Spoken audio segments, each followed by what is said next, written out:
So if I could sum up this book in one sentence, it would be, hey boys, let's destroy not one, but two empires, shall we? Hello, ladies and gentlemen friends. So today we are going to be talking about and reviewing 10 Arrows of Iron by Sam Sykes. So 10 Arrows of Iron is the sequel to 7 Blades in Black, which we talked about in the last video. And I'm so excited to talk with this one because this takes 7 Blades in Black and kind of ups the ante. And not only, you know, Sal's kind of revenge plotline, but also an additional thing that's happening. But it's also related to the revenge storyline, but it's an added, it's a lot more higher stakes. Let's just say that without spoiling too much. And I thought I loved the characters in the first book, but I love these characters even more, especially the new ones we get introduced to. So similar to how the first novel started with, you know, Stern, who kept Sal as a prisoner for, you know, the revolutionaries for, you know, doing a lot of bad stuff. The story starts with a new character that's introduced called Merritt, and he's this doctor slash healer, and him, as well as a former revolutionary, now she's a deserter, find an abandoned airship, and on that ship they find, guess who? Sal the Cacophony. So similar to the last book as well, we don't really know how Sal got in this situation, but we're going to find out. Don't worry, she will tell us. So the person who was also on the ship is Liette. So Liette is horribly injured, and conveniently enough, Merritt, being the healer slash doctor guy that he is, offers to help them. But the woman who, you know, he discovered this airship with, Sindra, she's not really okay with this.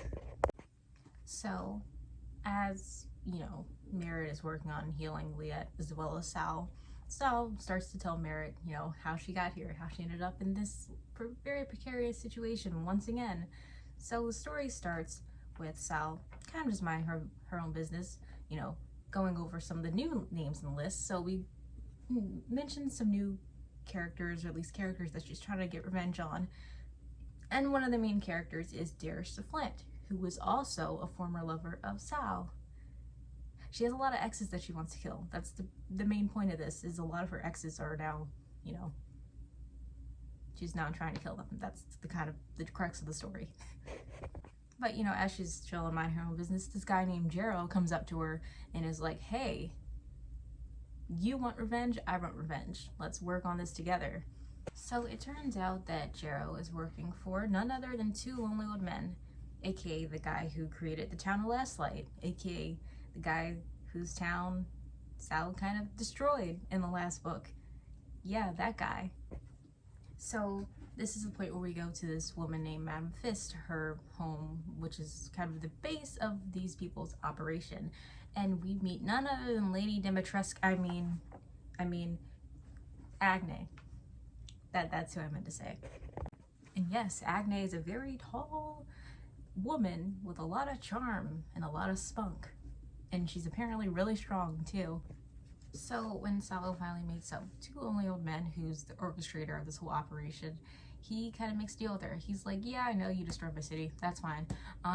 But in exchange for you helping me out, I will help you find the people that you want to kill so badly. And then he leaves off with, all I require is the absolute destruction of two most powerful nations in the Scar. That's it. Nothing too big, just that. And then in addition to those guys, we meet some more of our, you know, friends who are gonna help us destroy, you know, two of the biggest empires in the Scar. No big deal.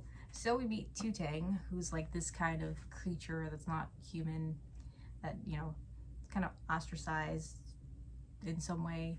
And then we meet Ira and Erda, and Ira is a door mage. She's a very powerful one, apparently, because she has very little paralysis because, you know, of the barter that every mage has to pay.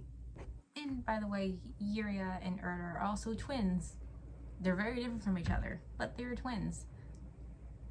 That will be sort of important later when we realize something about them. we're gonna see. So here's where it gets interesting. So they have to pull off a heist. So part of the heist is to get this sort of relic thing off of these airships, this whole fleet that the Revolution has. And it's obviously not easy to get on there, but you know, we have a door mage, we have a very strong lady, we have an assassin, we have a lady with this gun that has all this crazy contraptions. So, you know, we should be fine. We should be great, right? And like, you know, this is the point where I realized the reason why I started liking this book so much was because it sort of reminded me of Six of Crows, albeit it's a lot more vulgar and a lot darker at times, but it reminded me of Six of Crows, especially with the whole heist element and, you know, these different characters that don't seem like they would mesh well together. It kind of just works, especially as far as their powers and like what they can do in order to make this thing happen. So, Two Lonely Old Men, his whole thing is like, well, since Last Light is gone, how about if we destroy these two empires that are, you know, both kind of evil in their own right, we can make more places like Last Life, places where people are safe, where people don't go hungry, etc., etc., just a paradise. So his logic is like, well, if we get rid of these two very bad empires, then we should be good. And a part of me is like, okay, sure, Two Lonely Old Men, you have a point. But also, this seems a little implausible, you know? It seems like this wouldn't just happen right away. Sure, you made a really nice city, but you see how quickly that got destroyed? And this is kind of where we see, you know, the group start working together, and we find out that Agne, despite being really tall and very strong, is actually more so the charm. She's the person that, like, you know, people, you know, feel comfortable around because she's a very friendly person, very, you know, ladylike, unlike Sal. So her and Agne get kind of sent on this mission to find the spy master guy who's a part of the revolution. And, you know, of course that goes awry because, you know, Sal ends up trying to kill the guy and he ends up trying to kill her. But we find out that Agne is a siege mage, which means, you know, she can't get hurt. Part of her power is the fact that, you know, she can sustain any wound, she can get hurt, but in exchange, her emotions go. So she tries not to use her powers as much as possible because she likes having emotions. It feels nice to feel things. She doesn't want to just be numb to everything. And at this point, we do meet up with another vagrant who seems to be on okay terms with Sal, but this is where we hear about the Red Favor. So it may seem like vagrants are kind of not law-abiding, but they have this one rule where if you have this sort of trinket that's passed on as a favor, you have the ability to call on favor from the person that you give that trinket to.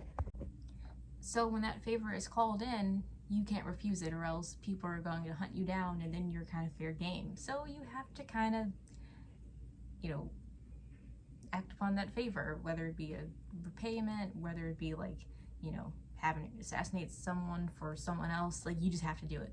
You just have to, or else you'd pay the price. But also this vagrant that Sal was talking to, Rudo, he's important because his lover is one of the people that Sal has on her list that she wants to kill. So there's kind of this conflict of interest here. So after this all happens, we go back to, you know, our safe house and we make a new plan. They make a plan about, you know, infiltrating, you know, the Imperium with Sal and Agne because they look the most, you know, Imperial-like and they can fit in because they have been sort of trained in ways to act like ladies, despite that Sal doesn't really act like it normally. But, you know, they're gonna do a disguise, they're gonna get in and find out whatever information they can. So of course when they're at this sort of party, ball, dinner thing, things go awry as usual. You know, the religious fanatics that we met in the last book, they're there, they're causing havoc. There's this kind of whole thing that happens between Sal and other members of, you know, the Imperium. They recognize her because for some reason she uses her real name when she introduces herself. Don't know why, but that's a thing she does. So, you know, everything bad that could possibly happen happens, but luckily, thanks to Yuria the door mage, they get out of there just in time. Well, sort of. So in the process of all this, Jero gets hurt and they see this big monster thing that's a Havner, but it's not, and it's really weird to try to picture in your head, so just don't. So at this point, while she's like fighting off, you know, this quick mage and like these other Imperial soldiers, she gets out by the skin of her teeth, just barely, and she's even surprised that she made it, and so is everyone else. It's like, oh, we didn't die this time. Good job, gang. And after they kind of get back and are more or less safe, there's this funny moment where, you know, Agne is kind of talking about the fact that, like, you know, she likes wearing pretty dresses and nice perfume and enjoying that, because if she uses her power too much, she's not going to be able to enjoy that and feel that emotion anymore. And as they're talking, Sal kind of gets this signal that's not a signal to flirt with her, and then Agnes like, no, I like men. And then it's this awkward like, oh, whoops, sorry, I was kind of trying to flirt with you. Whoopsie daisy.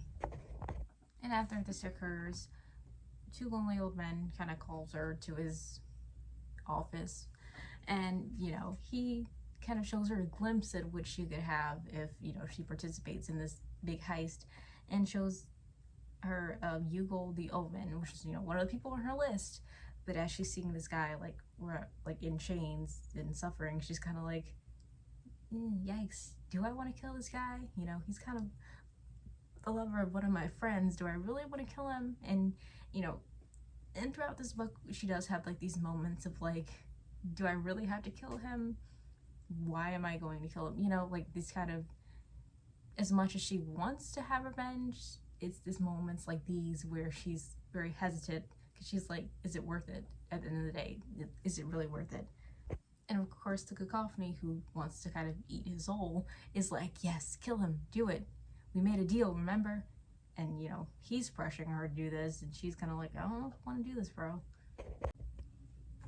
So after all this, they start to make their plans for invading the Iron Fleet. And along the way, Sal and Jero have this kind of cutesy moment. They hook up for a little bit. It's nice. But then the next day, it's like, yeah, we have to do that heist thing, remember? So they take these birds and they kind of like fly high above the clouds so that the people on the Iron Fleet don't see them. But like I said, things never go right. So they get caught, but somehow they still manage to get on the airships. And after, you know, her and Agne kind of run into one of Agne's old flames, and they have to kind of fight them off because, you know, they're hijacking the airship and the other people are here to protect against hijacking the airship. That's a conflict of interest. So after that whole fight happens, Sal walks to this room where she sees a lot of Freemaker tools and stuff. And of course, the Freemaker on the ship is none other than Liette. So then in this kind of office that Liette's in, Sal sees this kind of weird lumpy shaped thing, and then Liette's explaining how, you know, it's a cell and it has its own life force and things of that nature. And it turns out this is the thing that they've been looking for the whole time, the relic. Of course, right as this happens, Darish the Flint pops up. And it turns out that Darish the Flint and Liette almost had a thing, but they didn't. And Darish is a ward mage, which means she has the ability to, like, you know, put up this kind of force field, but in exchange, the Lady Merchant takes away her ability to heal. And here, heal means more than like physically, like it takes away your ability to, you know, forgive and forget, to move on emotionally as well. So it's just like, you literally just can't heal from things. That's the barter that happens when you're a ward mage. So as Sal's considering killing Darish Flint right there, Liette puts a stop to it by putting a sigil on Sal to stop her from moving completely, and that allows Darish Flint to get away, to make her escape. So this is when the big lumpy thing kind of changes shape and ends up growing an eye that Sal notices, and then it starts talking to them, because why not? So this thing calls itself Eldest, and it has been a very old being that has existed for a really long time. So this thing reveals that it is in some way related to the Scraps, which are those demon things that Fraki the Gate was trying to summon from that other realm. So it's a scary thing, and we don't want it getting out, but Liette's like, no, we need this thing. Of course, right after this, Tretta Stern, remember her, makes a comeback, and she's super mad at Sal because she lost her, place in the revolution, so she got, like, bumped down a couple ranks. She's mad about that, and she's mad that she lost everything because of her, so she's exacting her revenge in her own way.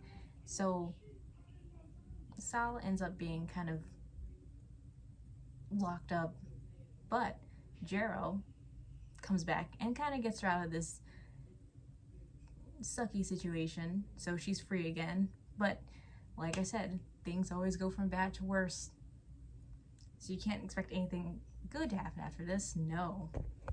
So Sal runs into some other mages and has to find a way to get past them, as well as like try to help Liet out. But luckily along the way they meet back up with Yuria and Erda and get a portal to a different part of the ship so that they're not safe, but I guess safer than they were before. So, of course when Sal finds out the power that this thing has, she's like, we have to destroy this because this is not good. But Liet's like, no, we can change the world with this, because this thing can alter reality and change, how other people perceive it. So obviously this thing is super powerful and maybe it could change the world. But Sal's like, yeah, probably not in a good way though. So at this point, there's a lot of people trying to kill them, so Sal has to, shoot her way, kill her way through all these people that are trying to kill both her and Liet. But along the way, Jero shows up, and Jero apparently doesn't have the best ideas for what to do. So the idea is that right now they're heading over Imperial Land and they're about to set off these bombs to kill thousands of people. And Jero's like, well, yeah, this is our revenge. These people deserve it. And Sal's like, no, we're not just going to kill thousands of people for no reason. Let's not do that. And, at this sort of fight with Jero, Darrish comes back in and she's like, kind of interrupts what they're doing. But along the way, she's kind of apologizing. She's like, yeah, I'm sorry that all this happened, but, we don't want to create more monsters by killing more people. Which, yeah, fair point. So Darrish kind of holds off Jero, who's still trying to kill Sal at this point, and allows them to, get away, just to be overrun by a bunch of Havners who are just bloodthirsty at this point.